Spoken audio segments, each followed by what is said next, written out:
The hidden weight of revenge. If you've ever been betrayed, insulted, or abandoned, then you know the first thought that rises in your chest like fire. I'll show them. I'll make them regret it. This is human nature. Our pride whispers that revenge will heal us. But listen carefully. The moment you chase revenge, you hand over your peace, your time, and your future to the very person who hurt you. Stoics taught us something far deeper. Don't waste your life trying to destroy your enemies. Instead, create such a transformation in yourself that their biggest punishment is watching you thrive without them. Epictetus said, "If someone does wrong, the greatest revenge is not to be like them." Revenge may win you a moment, but mastery of yourself wins you a lifetime. The psychology of revenge and ego. Revenge is nothing more than ego dressed as justice. When someone wrongs you, your brain goes into fight mode. Your amygdala screams, "Defend your pride." But this is a trap, because revenge does not change what was done. It only changes the past. Think about it. Have you ever seen a person who got revenge and truly felt peace? They celebrate for one night, but afterward they're still haunted by the insult, the betrayal, the wound. Why? Because revenge never heals. It only scratches the itch of ego. Seneca wrote, "The best revenge is not to be like your enemy. To attack back is to descend to their level.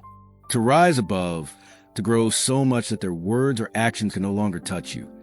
That is where real power begins." Why revenge waste your life? Every time you plot against someone, you spend your energy not on building your future, but on maintaining your anger. This is the most dangerous form of slavery. You become chained to the person you hate. Marcus Aurelius, who was betrayed many times in his political career, never sought revenge. Instead, he said, the best way to punish those who had done you wrong is to not become like them. He understood that hatred keeps you small. Think of your life as a battery. Every day, you wake up with limited energy. If you spend it plotting, stalking, imagining their downfall, you're draining your life into a black hole. Meanwhile, they move on untouched while you remain stuck. The Stoic principle is clear. Direct your energy inward, not outward. Build, don't destroy. Progress, don't plot. That is how you truly win. The trap of identity and pride. Why do people seek revenge so desperately? Because their ego is wounded. When someone insults you, it feels like they attacked your identity. The voice inside says, "I cannot let them think I am weak. I must prove myself." But here is the paradox. The strongest man is the one who does not need to prove anything. The ocean does not defend itself against raindrops. The mountain does not explain itself to the storm. Ego whispers, "They will think you are weak if you stay silent." Stoicism answers, "True strength is shown by restraint, not reaction." If you're always reacting, you are being controlled. The one who provokes you owns you. But the one who can stay calm, redirect his energy, and turn pain into progress, that man is untouchable. The neuroscience of letting go. Modern psychology supports what Stoics knew centuries ago. When you obsess over revenge, your brain releases cortisol, the stress hormone. This keeps your body in survival mode, unable to think clearly. That is why people who hold grudges look older, live shorter, and achieve less.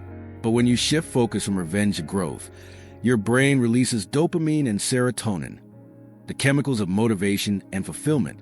Every small step of progress, every act of discipline, every achievement becomes fuel. This is why Stoics said, "Don't explain your philosophy, embody it." Instead of telling the world how much you were wronged, show them how much stronger you became. That is where transformation begins. Why your enemies fear your success. There is something far more painful than your revenge, your silence and success. When you stop responding, when you stop fighting, and when you rise above, it burns them more than any insult you could give. Think of it. An enemy expects your anger.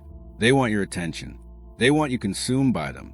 But when you withdraw, when you build yourself, when you outgrow them, they feel powerless. That is the deepest cut. Psychology even proves this. Silence creates discomfort in the attacker. They question themselves. Did I matter at all? Did my attack even touch them? And when they see you thriving, they realize their actions only made you stronger. This is why Seneca said, Living well is the best revenge. Not living to hurt them, but living so well that their existence no longer matters.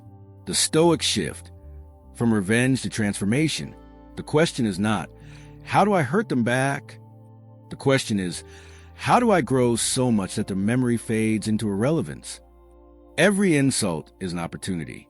Every betrayal is fuel. Every rejection is redirection. The Stoic turns pain into progress. They insulted you? Build such a character that their words mean nothing. They betrayed you? Build such a life that you never need them again. They doubted you? Build such results that their opinion looks foolish. Marcus Aurelius wrote, "The best revenge is not to be like your enemy." And Epictetus reminded us, it's not what happens to you, but how you react to it that matters. Your revenge is not in their suffering. Your revenge is in your growth. The psychology of revenge versus discipline. Revenge feels good in your imagination, but discipline feels better in reality. Psychology teaches us that revenge activates the brain's reward center. When you imagine hurting someone back, dopamine spikes. Like sugar, it gives you a quick high. But just like sugar, the crash comes soon after, leaving you emptier than before. Now compare that to discipline.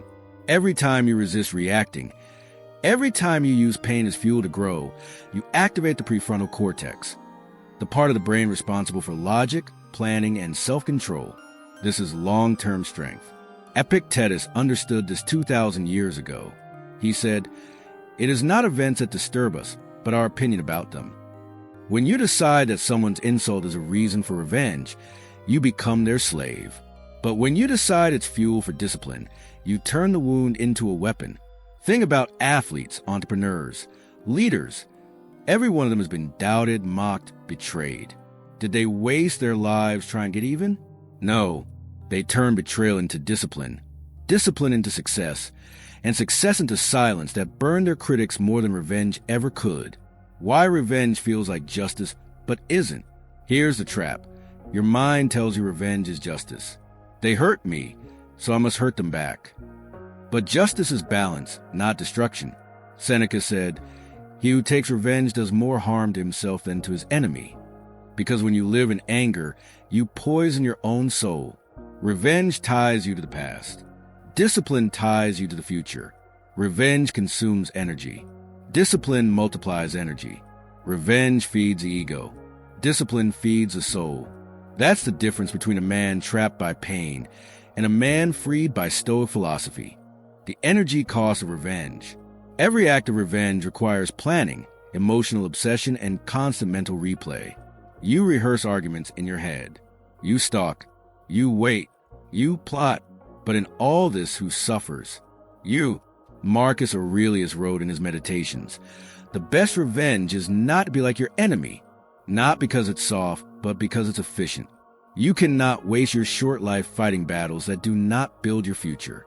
Energy is the currency of life, and revenge is the most expensive thing you can buy, because it costs your peace, your progress, and your soul. Ego and the illusion of justice. The first enemy of a man who seeks revenge is his own ego. Your mind convinces you that the world must acknowledge your pain, your loss, your insult. If they hurt me, they must be punished. If they wrong me, they must pay. This is ego masquerading as justice. Ego is sneaky. It whispers that silence is weakness, that patience is submission, that letting go is surrender. But the truth is, true power is quiet, calculated, and invisible. Imagine a man who responds to every insult. He burns with anger. He spends days imagining payback. He loses sleep. He loses focus. And yet, to the world, he looks small, not because the insult was big, but because he allowed his ego to control him. Seneca warned against this trap. Anger, if not restrained, is frequently more hurtful to us than the injury that provokes it. Every act of revenge is a double-edged sword. It wounds you as much as it wounds your target. Why justice is internal, not external. Many people equate revenge with justice. But justice is not what others feel. It is what you create within yourself. When you focus on revenge, you hand your control to someone else. When you focus on self-improvement, mastery, and discipline, you reclaim it. Epictetus said, No man is free who is not master of himself. Your enemy cannot take away your freedom unless you allow them to. And the only way they have power over you is if you feed your ego with thoughts of retaliation. By shifting focus inward, you achieve a kind of justice that cannot be stolen: peace, clarity, and power. The Stoics call this inner triumph, the subtle torture of watching you grow. Here's the beautiful irony. The most painful thing to those who wronged you is not your revenge. It's your transformation. They expect to see you suffer, to see you react, to see your ego erupt. When that doesn't happen, they burn quietly, consumed by the knowledge that their actions have not touched you. This is why Marcus Aurelius said, "The best revenge is to be unlike him who performed the injury." You do not attack. You ascend. You do not destroy. You evolve. Your silence, your focus, and your progress are the weapons that leave them powerless. The Stoics' victory is unseen, but absolute. Others may not notice the small daily victories, but the person who wronged you feels the weight of your success more than any insult could. When ego demands revenge, give it discipline instead. Every time your ego demands revenge, redirect that energy to action. Build, create, improve, and conquer your inner weaknesses. That is the true battlefield. Psychologists agree, dwelling on revenge keeps the mind in stress mode. Obsessing about someone else's failure activates cortisol and adrenaline, keeping you trapped in fight or flight. Every hour spent plotting revenge is an hour of life wasted. Every day spent nurturing your ego is a day of growth lost. Discipline, however, activates the prefrontal cortex, builds long-term satisfaction, and strengthens your character. This is why the Stoics teach, revenge is for the weak, transformation is for the wise. The trap of overthinking your enemies. The mind has a dangerous habit. It can turn any insult, betrayal, or slight into a full-time occupation. You replay their words, imagine their actions, and craft elaborate scenarios of payback. This is overthinking. This is subtle slavery. Overthinking your enemies does not give you insight. It steals your present. Every time you obsess over what they said, what they did, or what they might do next, you give them power over your thoughts. You make them architects of your emotional prison. Why overthinking is a silent enemy. Humans naturally seek control. When someone wrongs us, the brain wants to predict, plan, and prevent future harm. But this mechanism, if unchecked, becomes toxic. You begin to imagine conversations, rehearse arguments, and anticipate attacks that may never come. The result? Anxiety, distraction, and a life half-lived. Your energy goes towards shadows while your goals go unattended. Marcus Aurelius warned against this. If someone does wrong, it is not they who are harmed but yourself if you remain consumed by them. Overthinking is ego disguised as strategy. It convinces you, I must plan carefully. I must calculate. I must not be caught off guard. But in reality, it's fear dressed in logic. Fear that someone else controls your narrative. Fear that you are not enough. Fear that you are weak. The Stoic solution: action over obsession. The Stoics offer a radical yet simple remedy. Turn your attention inward. Focus on what you can control, your mind, your actions, your growth. Ignore what you cannot. Other people's choices, their behavior, their opinions. Epictetus said, "Make the mind a fortress. Do not let the winds of others' actions dictate your state. Your time, energy, and peace are finite." Overthinking is a theft of all three. Instead of planning revenge, plan mastery. Instead of calculating attacks, calculate your progress. Every day spent obsessing is a day of life spent in another person's shadow. Every day spent building yourself is a step into the sunlight of independence. Overthinking versus strategic patience. Here's the paradox. Some people think patience is the same as inaction. Stoicism teaches the opposite. Patience is not waiting to react. It is waiting to act correctly. Overthinkers rush to respond emotionally, replay scenarios in their heads, and react too soon. Strategists, on the other hand, observe, learn, and grow while others lose themselves in mental loops. When the time comes, they strike not with emotion, but with impact. Seneca put it perfectly. Time discovers truth.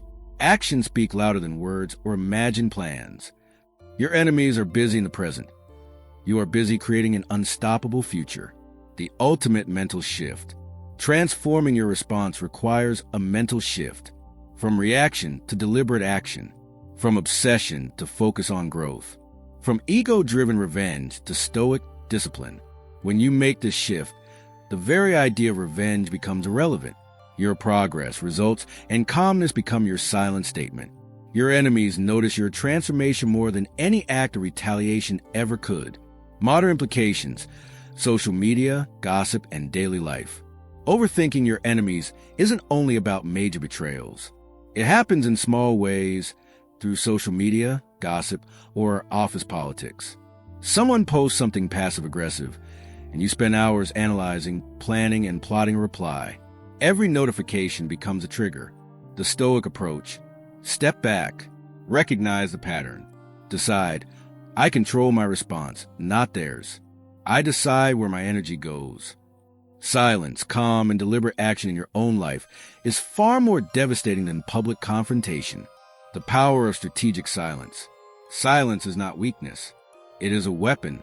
The moment you stop responding to provocation, you reclaim your energy, your focus, and your freedom. Stoics knew that reaction is often a trap. Only deliberate silence builds true power. When someone seeks to hurt you, anger you, or provoke revenge, staying quiet forces them into a void.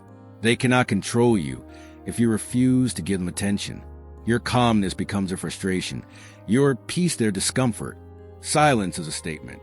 Words are cheap, actions are expensive. When you choose not to respond, your silence speaks volumes. It shows mastery over your emotions. It signals that you are untouchable by their actions. It builds anticipation. Your life moves forward while there stalls an imagined conflict.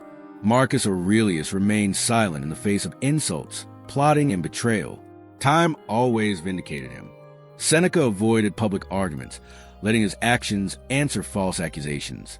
Epictetus, though enslaved, turned his inner freedom into unshakable strength. Your silence is a daily assertion. I am stronger than my anger. I am greater than my ego. I am untouchable by those who wish me harm. The strategic use of silence. Silence gives you time to analyze, observe, understand, and prepare. Mental elevation. Rise above petty provocations. Energy preservation. Reserve your strength for things that matter. Psychology shows that when someone expects a reaction but receives none, their mind becomes unsettled. They question their own actions. Your silence quietly delivers a consequence that revenge never could. The Stoics called this action without attachment. You act not to punish others, but to perfect yourself. Your growth becomes their unspoken regret. Transform pain into progress. Every insult, betrayal, or slight becomes a seed for transformation. You do not retaliate. You elevate. You do not argue. You build. You do not react. You grow. When you live like this, revenge is no longer a thought. It is irrelevant. Your life becomes your message. Every success, every calm response, every disciplined action is a silent but undeniable statement. You cannot touch me. Grand Stoic conclusion. Your greatest revenge is mastery of self. Here is the ultimate Stoic lesson. The deepest revenge is not in hurting others. It is in perfecting yourself. Don't argue with those who wronged you. Win in silence. Don't seek to destroy. Build a life they cannot affect. Don't chase validation. Become your own standard. Don't feed your ego. Let your actions and results speak. Imagine a man betrayed, insulted, and doubted. The world expects him to lash out. Instead, he invests in himself. He trains his mind, strengthens his body, sharpens his skills, and builds his character. He does not act with spite, but with precision. He does not seek to harm. He seeks to excel. And slowly, silently, he rises. His enemies watch. They wonder why he does not respond. They grow anxious as he succeeds. And in the quiet of his growth, the fire of their regret burns brighter than any revenge could have created. Marcus Aurelius said it best. The best revenge is to be unlike him who performed injury. Epictetus added, it's not what happens to you, but how you react to it that matters. Seneca reminded us, living well is the greatest revenge. Your revenge is not their pain. Your revenge is your transformation. Your revenge is your peace, your mastery, and your life well lived. Let them burn with regret. Not because you sought it, but because your greatness is undeniable. Stop wasting energy on retaliation. Stop feeding your ego with imagined victories.